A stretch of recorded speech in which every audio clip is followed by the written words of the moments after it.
Hello, everyone. Welcome back to Easy English StoryLab.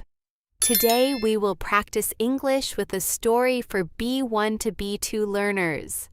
Listen carefully. Pause the video. Repeat after me.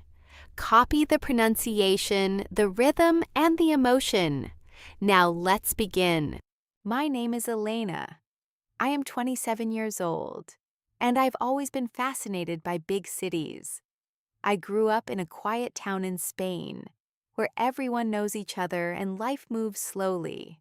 For years, I dreamed about visiting Asia, especially Japan. The culture, the technology, the traditions. Everything seems so different from my world. Last spring, I finally had the opportunity to travel to Tokyo for 2 weeks. I had saved money for almost a year. I planned everything carefully. I watched travel videos, read blogs, and even learned basic Japanese phrases like arigato and sumimasen. When I arrived at Narita Airport, I felt a mixture of excitement and anxiety. The airport was clean and organized, but everything felt unfamiliar. The signs were in both Japanese and English, yet I still felt slightly overwhelmed. The first few days were wonderful.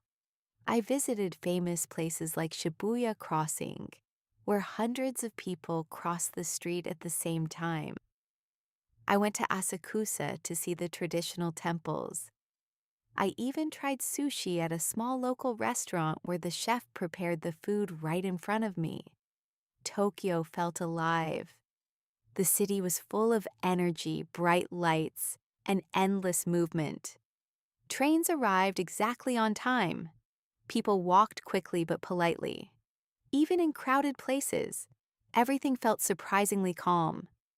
On my 5th day, I decided to explore a less touristy neighborhood. I wanted to see the real Tokyo, not just the places everyone posts on social media. I left my hotel early in the morning and took the subway to a district called Shimokitazawa, which I had read about online. It was famous for small vintage shops and cozy cafes. At first, everything went smoothly. I walked through narrow streets filled with colorful signs and interesting stores. I bought a small handmade bracelet and took several photos of street art. After a few hours, I realized I was hungry.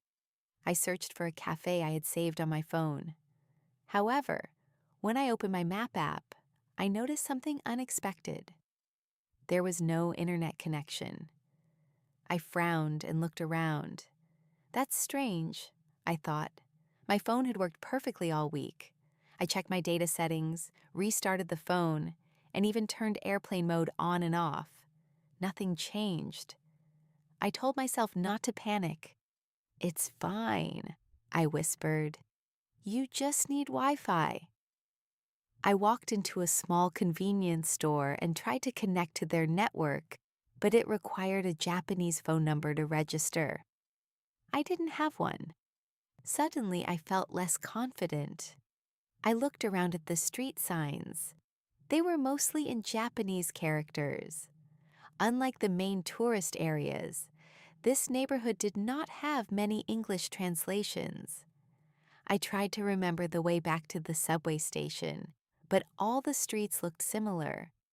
The buildings were small and the roads curved in different directions. After 10 minutes of walking, I realized something uncomfortable. I had no idea where I was. My heart started beating faster. "Okay," I told myself. "Stay calm." I decided to retrace my steps. I turned left, then right, hoping something would look familiar. But instead of recognizing a store or a cafe, I found myself in a quiet residential area with small houses and bicycles parked outside.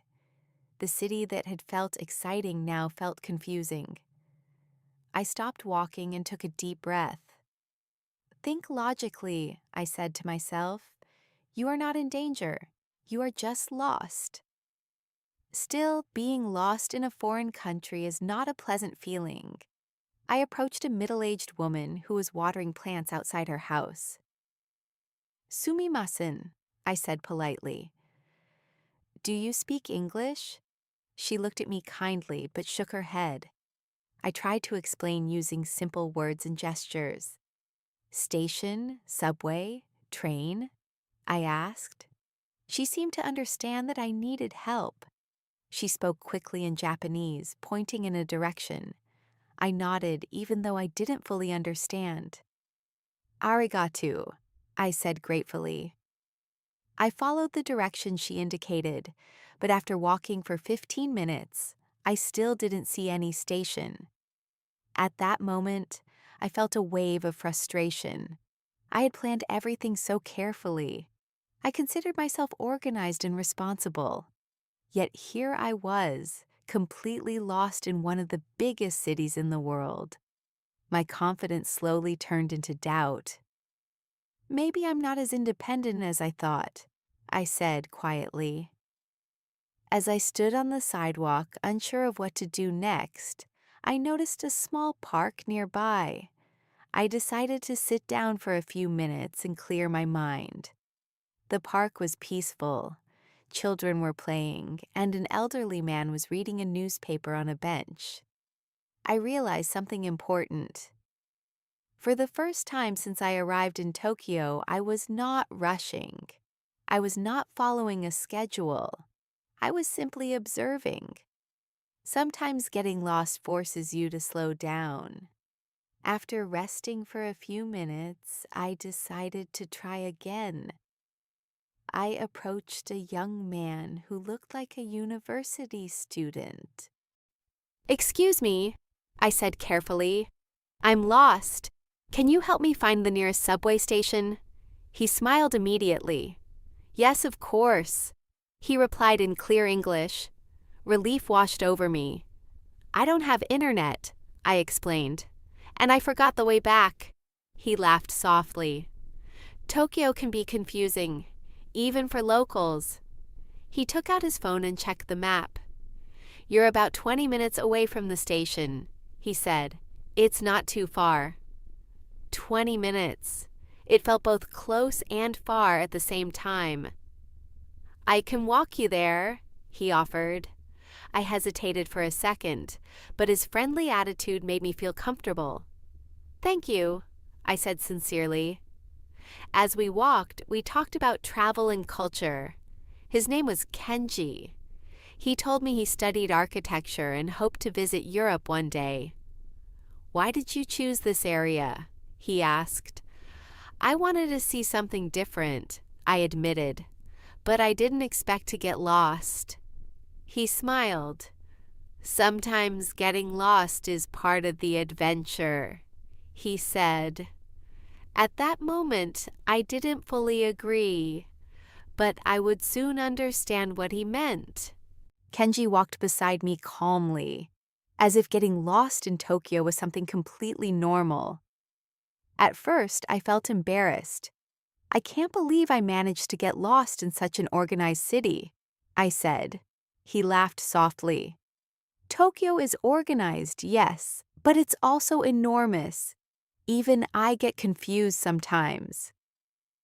We turned down another narrow street. The buildings were close together, and small restaurants were preparing for the evening.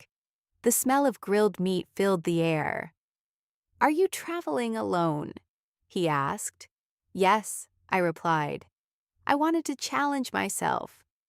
"Challenge yourself?" he repeated. "I've always been careful," I explained. "I plan everything.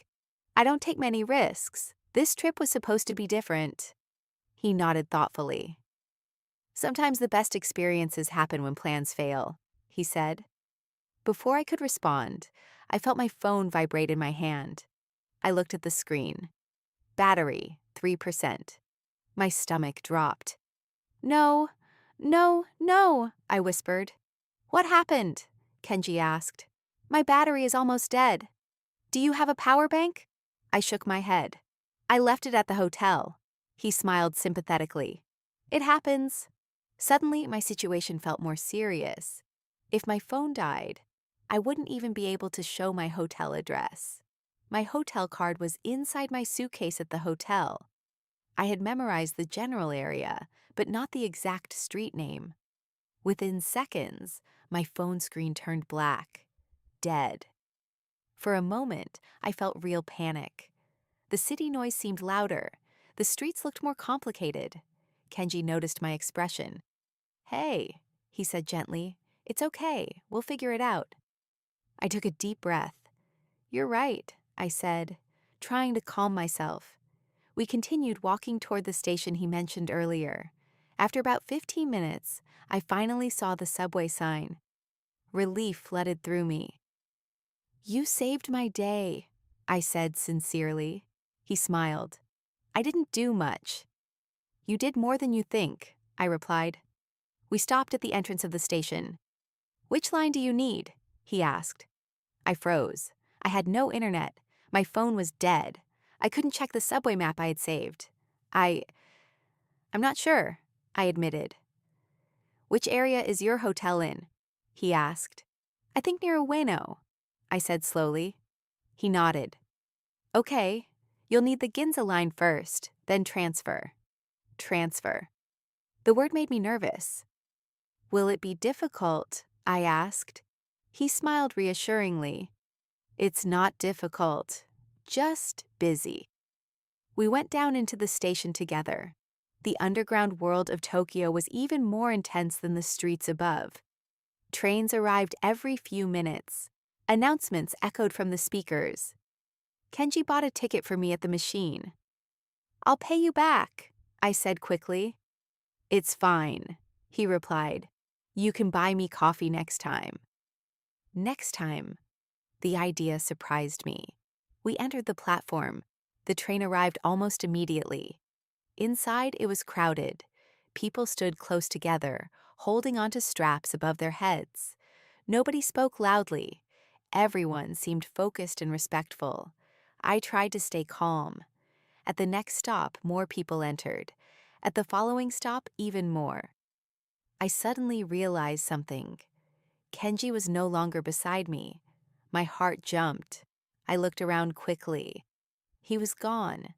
The train doors had closed. I must have been pushed slightly forward by the crowd without noticing. Now I was alone. Again. I felt a wave of panic rising in my chest. "Stay calm," I whispered to myself. When I finally reached my hotel room, I closed the door slowly and leaned against it. I felt exhausted. Not physically, but emotionally. The day had started as a simple adventure. I wanted to explore a new neighborhood. I wanted to feel independent and brave. Instead, I ended up lost, anxious, and confused. I sat on the edge of the bed and replayed everything in my mind, getting lost, my phone dying, losing Kenji in the train. For a moment, I felt disappointed in myself. I should have been more careful, I thought. But then another thought appeared. If everything had gone perfectly, would I have learned anything? That night, I looked out of my hotel window at the Tokyo skyline. The city light stretched endlessly into the distance. Cars moved like tiny glowing insects. Trains passed silently above the streets. Tokyo did not feel scary anymore. It felt powerful. The next morning, I woke up earlier than usual. I made a decision. I would go back to Shimokitazawa, alone, without fear. I charged my phone fully this time and carried my power bank. But I also decided to rely less on technology. When I arrived at the station, I paid closer attention to the signs. I studied the subway map carefully. I tried to understand the system instead of just following an app. This time, I felt different, more aware, more confident. When I walked through the same narrow streets again, I didn't feel lost. I recognized a small bakery. I remembered the vintage shop on the corner. I even found the cafe I had been looking for the day before. I ordered coffee in Japanese. Kuhi o hitotsu onegai shimasu. The barista smiled at my effort. As I sat near the window, I realized something. Getting lost had forced me to slow down, to observe, to connect. Without that stressful moment, I would not have talked to Kenji. I would not have asked strangers for help. I would not have seen the quiet park or the residential streets. Sometimes, discomfort leads to discovery. After finishing my coffee, I stepped outside. And then I saw someone familiar. Kenji. He was standing across the street looking at his phone. For a second, I wondered if I was imagining him. Then he looked up and saw me. His face immediately brightened. "Elena," he said, walking toward me. "I've been worried." "Worried?" I asked, surprised. "Yes. When I realized you weren't beside me in the train, I got off at the next stop and went back to look for you." My heart softened. "I'm sorry," I said. The crowd pushed me forward. "I should have stayed closer," he replied. We both laughed nervously. "I made it back safely," I told him. "I'm glad," he said sincerely. There was a short silence between us. "I came back today," I added. "I didn't want my last memory of this place to be fear." He smiled. "That's brave." I shook my head. "No, yesterday I was scared. Today I just feel different." "How?" he asked. "I feel stronger," I said slowly. "Because I handled it." He nodded thoughtfully. "That's how confidence is built," he said. "Not from perfect days, but from difficult ones." We walked together for a while, talking about travel and life. "Why did you come to Japan alone?" he asked. "I needed to prove something to myself," I admitted, "that I can survive outside my comfort zone." "And did you?" he asked. I thought for a moment. "Yes," I said, "but not in the way I expected. Before coming to Tokyo, I believed independence meant control, perfect planning, no mistakes. But now I understood something deeper. Independence means trusting yourself when control disappears. It means asking for help without feeling weak. It means getting lost and finding your way again. As the afternoon passed, Kenji invited me to a small bookstore nearby. It was quiet and peaceful. We talked about architecture and travel dreams. "Will you come back to Tokyo one day?" he asked. "Yes," I said without hesitation. "Definitely. And next time," he added, "you won't get lost." I smiled.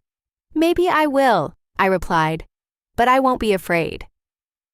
That evening, I returned to my hotel one last time before flying home the next morning.